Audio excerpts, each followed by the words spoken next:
Na hora de pensar o layout de um cenário, você pode também pensar sobre como esse cenário vai ser iluminado. E aqui é exatamente um bom momento de pensar o contraste entre claros e escuros. Então, de que direção está vindo a luz e como essa luz vai incidir sobre os objetos que fazem parte daquele cenário. Se em uma composição você tiver elementos distribuídos de forma equilibrada e uma boa relação de contrastes entre luzes e sombras, você está a meio caminho de ter uma ótima composição visual. Na prática, pensar a luz em um layout de cenário envolve indicar com setas a direção de onde a luz está vindo, e também delinear as sombras projetadas e sombras das formas. Então, pensar a atmosfera desse lugar, pensar o clima visual desse lugar, implica pensar, além da iluminação, também a harmonia cromática, que cores você vai usar para representar esse cenário. E também outros efeitos visuais como perspectiva aérea, luzes pontuais, efeitos especiais como raios, névoa, chuva, enfim. Diferentes combinações desses fatores podem influir diretamente na atmosfera, no feeling geral de um cenário. Escolhas diferentes levam a resultados diferentes. Então aqui são mais algumas dicas sobre que tipo de coisa você pode pensar na hora de fazer o rendering dos cenários que você layoutou. Talvez uma ênfase maior na perspectiva aérea, onde você tem os objetos mais ao fundo bem borrados e com bem menos contraste, e os objetos mais na frente com maior definição. Talvez uma iluminação dramática seja aquilo do que o seu cenário precisa. Contrastes interessantes que delineiem bem as formas e as texturas, luzes e sombras bem evidentes. Talvez você queira criar mais unidade no ambiente que você está desenvolvendo com um overlay de cor, uma composição mais monocromática ou com no máximo 2 ou 3 cores, onde tudo parece estar imerso dentro de uma mesma camada de ar e luz.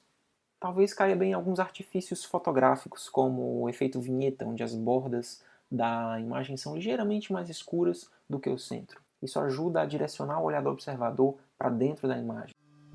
Com todo o visual do nosso cenário já definido em forma de desenho linear, agora vamos dar a ele um pouco de iluminação. Eu quero que essa cena seja iluminada com uma luz natural, uma luz do sol, e em um horário como se estivesse de manhã cedo, tipo umas 6 para 7 horas da manhã.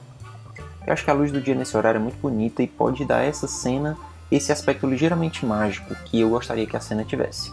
Outra coisa que eu preciso entender antes de começar é onde está a minha fonte de luz e em que direção a luz vai incidir sobre os objetos da cena. Eu vou começar definindo a fonte de luz. Então, do ponto de vista de onde a gente está olhando, a gente está de costas para a clareira, onde fica o vilarejo.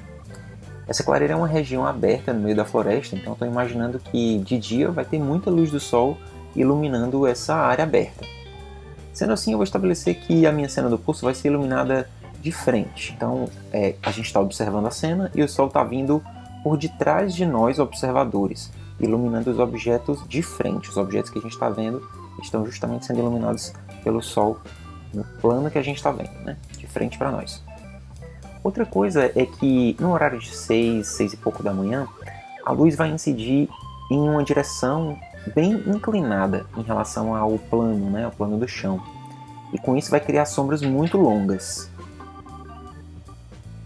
Então eu vou começar a traçar as linhas de incidência da luz para ir esboçando as sombras projetadas e os terminadores.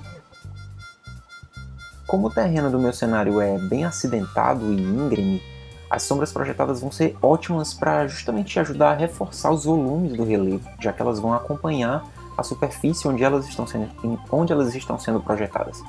Então elas vão me ajudar justamente a sugerir as elevações no nível do solo e a subida aí da encosta que rodeia essa composição.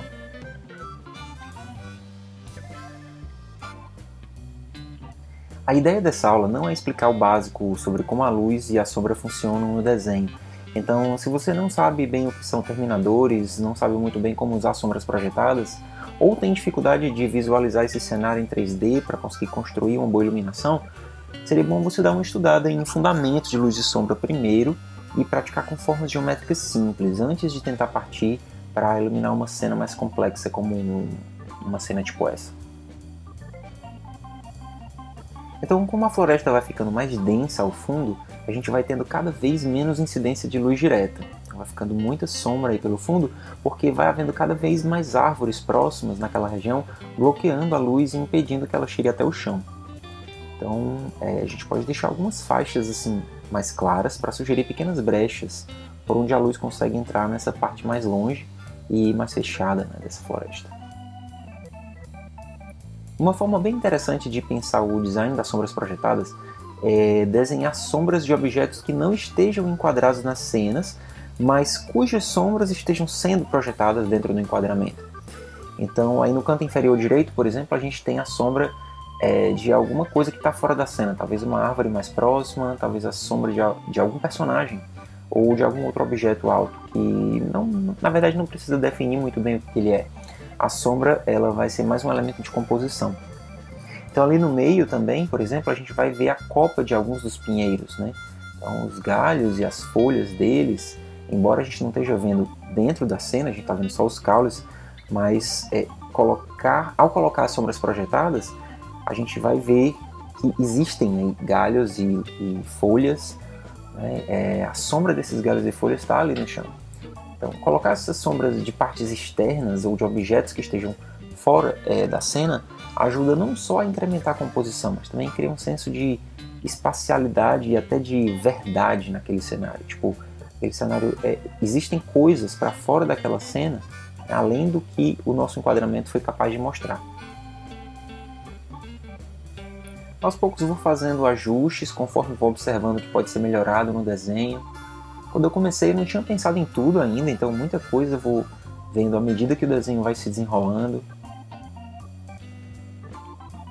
Então, lembra aqueles valores que eu havia feito nas etapas anteriores de layout e de set dressing? Pois é, eu vou esquecer tudo aquilo e agora que eu já tenho uma iluminação básica mais ou menos estruturada, eu vou redefinir todos os valores da cena, do zero mesmo.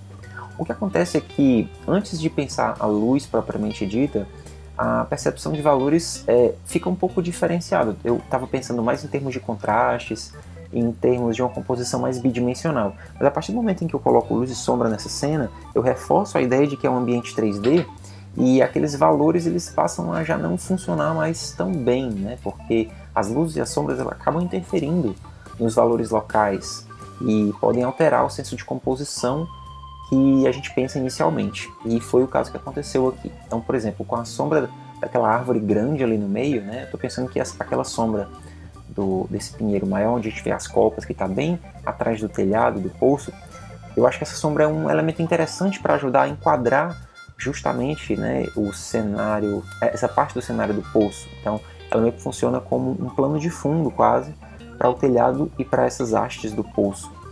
E se eu deixasse os valores do poço como ele estava anteriormente, acabava ficando muito confuso. Se eu tivesse deixado o telhado do poço muito escuro, poderia, no meu olho pelo menos, estava criando um desconforto no contraste. Então, ao redefinir isso tudo, vou experimentando bastante, vou resolvendo, né, uma nova forma uma nova estrutura para os valores locais, para os valores locais desses objetos nessa cena. E agora que eu já tenho a iluminação, fica tudo incluído no mesmo pacote, ajuda enfim, consigo pensar melhor agora com um senso maior de unidade, né, para fazer os valores locais e os valores definidos pela iluminação convergirem, né, estarem mais em harmonia. E eu vou dizer que isso aqui está ok para mim. Vou dar só alguns toques finais agora de highlights, né, alguns realces de luz em algumas partes-chave. Como o poço é o centro do interesse aqui da minha composição, ele vai ser basicamente onde eu vou trabalhar esses contrastes, né, esses realces, esses detalhes menores. Todo o resto não vou mexer muito não, vou deixar como está. Eu quero justamente aumentar a intensidade de detalhes nessa área do poço, que é para chamar a atenção para ele quando a gente vê a figura toda. Adicionar um efeito vinheta. E acabei decidindo fazer também alguns experimentos bem simples mesmo, testando algumas possibilidades rápidas para trazer um pouco de cor para a minha imagem. Então, não é uma pintura, não vou chegar a renderizar e nem a definir cores de uma forma muito aprofundada. Quero só usar um overlay assim, de cor como um elemento de design, né, de reforço visual para a narrativa que eu criei para essa cena. Algo um pouco místico e a ideia de um pouco mágico, talvez. Eu acho que esse overlay de cor, esse glaze de cor por cima da minha cena iluminada, ele pode ajudar a reforçar essa ideia de alguma forma. E vou lá, aqui está a minha cena iluminada, com essa ideia de uma luz mística e de uma luz dramática, de certa forma, e bem rica, né? Essa luz das primeiras horas da manhã, eu acho que ajuda a complementar, a enfatizar mesmo o senso, né, o feeling e a história desse cenário. E aí com isso eu dou por concluído esse ciclo, né, desse processo criativo dessa cena. E não quer dizer que terminou tudo, não quer dizer que esse meu cenário está completamente definido, né? Isso aqui é uma peça de concept art para esse cenário. Poderia haver muito mais dentro do processo macro de concepção desse ambiente. A gente poderia fazer estudos de outros enquadramentos, poderia fazer estudos mais detalhados de objetos dessa cena, poderia pensar outras possibilidades de compor essa cena, poderia pensar em outros prop designs, em outros set dressings. Enfim, o céu é o limite e muitas vezes o que define até onde o processo vai são coisas práticas como a aprovação de um diretor, de um cliente, ou questão de orçamento, ou basicamente o seu senso de profissional criativo, de chegar e dizer é isso, é até aqui, ou de continuar experimentando mais até você chegar numa solução em que você esteja mais satisfeito, né, se isso for um projeto autoral. E é isso, assim, essa peça específica ela ajuda a materializar a forma dos objetos dessa cena e sugerir um feeling geral desse ambiente. Essas imagens são de autoria de Asia Gondek, artista da Polônia que trabalha com ilustração e concept art. Essas artes foram feitas como um exercício em um curso online. Foram postadas em uma rede social há alguns anos e, claro, pela qualidade do trabalho, geraram uma reação bem bacana na galera. Eu particularmente acho essas artes um exemplo fantástico de o quanto a luz pode ser poderosa para comunicar um feeling, uma emoção ou um conceito sobre um cenário. Na primeira imagem, a harmonia de cores contrastantes, saturadas e vibrantes representa visualmente toda a energia e o alto astral de um ambiente alegre. Parece o trecho de um parque da Disney. Na segunda imagem, a escuridão e o cinza frio que dominam o ambiente trazem o peso de uma depressão. A terceira imagem parece um nascer do sol, com uma variação de matizes no céu que sugere um arco-íris, tudo a ver com uma sensação de esperança. Com a quarta imagem, eu sinto até um cheiro de um perfume meio doce, consigo escutar um jazz bem macio, talvez tocando nesse ambiente intenso de matizes avermelhados. A quinta imagem, ok, ela não é muito familiar pra gente porque aqui no Ceará ninguém associa neve a nada. Acho que aqui faria mais sentido ser uma rede na praia. Mas ainda assim eu acho que dá pra gente imaginar um pouco que um local como esse provavelmente teria pouca gente andando na rua por causa do frio. E vamos lá, deve ser bem gostoso, deve ser bem pacífico, né? Você tá num ambiente assim quentinho, acolhido dentro e ver pela janela, né, olhar para fora e ver uma nevezinha caindo assim bem de leve na vizinhança. Já essa sexta imagem eu acredito que seja um pouco mais universal, um local escuro. Parece meio úmido e meio difícil de enxergar, a gente não identifica muito bem o que são as coisas. Sem contar que essa luz verde, né, deixa tudo meio esquisito. Quem é que não teria medo de entrar nesse local? Na sétima imagem a gente tem de novo uma cena escura, mas dessa vez o feeling é completamente diferente.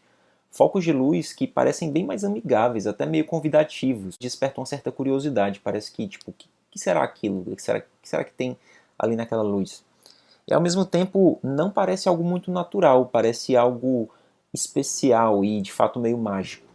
E na última imagem a luz é difusa, todas as cores são mortas, bem dessaturadas, parece realmente um lugar sem vida e abandonado. A coisa que eu acho mais incrível é que é o mesmo cenário em todas essas imagens. Tudo bem, o set dressing é ligeiramente diferente em cada um deles, né? Tem pequenos toques no céu, nas plantas e na textura, na aparência geral das coisas que ajudam a reforçar a ideia do sentimento que cada um quer comunicar. Mas basicamente a diferença de um para o outro para valer é a iluminação. A estrutura do cenário é a mesma e o que muda basicamente são as luzes e as cores. E as cores, claro, são um componente da luz. Então basicamente a gente está brincando aqui com variações possíveis na iluminação. Tanto que, mesmo se a gente olhar essas imagens em tons de cinza, sem cores, né, a gente ainda percebe boa parte do feeling de cada uma, né, mesmo sem as cores presentes, porque os contrastes, a perspectiva atmosférica, a configuração geral da iluminação da cena ainda se mantém. Então, quando você for pensar os seus cenários, leva isso em consideração. Como é que você pode usar a luz para comunicar o clima e o sentimento que aquele cenário tem? É isso, até a próxima aula. Um abraço.